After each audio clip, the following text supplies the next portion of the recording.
Alors si vous avez un cou de girafe comme moi, eh bien aujourd'hui ça tombe bien puisqu'on va parler des différents cols de chemise et de pull à porter quand on a un long cou. Alors avant toute chose, n'hésitez pas à vous abonner, on est de plus en plus nombreux et ça fait très plaisir. Donc aujourd'hui on va parler de comment équilibrer l'ensemble quand on a un très long cou et je vais vous montrer des extraits donc de guide pratique des bases de la mode masculine qui est mon livre et dedans vous allez voir il y a divers illustrations permettant de voir tout ça. Donc premièrement ça va être tout simplement le col roulé. Le col roulé, c'est ce que j'ai juste ici. C'est vraiment le classique des classiques. Ça vous permet de ne pas avoir de soucis au niveau de l'équilibre de votre corps, bien au contraire, de vraiment structurer votre cou et lui apporter finalement du volume, et c'est ce que vous recherchez. Deuxièmement, ça va être le col cheminé. Alors le col cheminé, il est moins connu. Alors je vais vous le montrer, il est juste ici.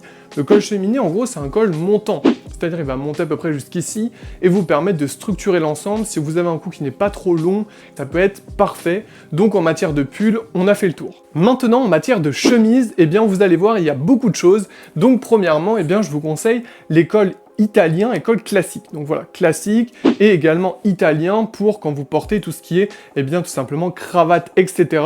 Et évitez absolument le col Mao, dit le col officier. Ça c'est un col très court qui est juste ici et il est vraiment à fuir quand vous avez un long cou, en tout cas si vous n'avez pas envie de le mettre en valeur. Et là vous avez une vision d'ensemble à la fois pour les pulls et les chemises, des choses qu'il faut porter pour justement structurer son long cou.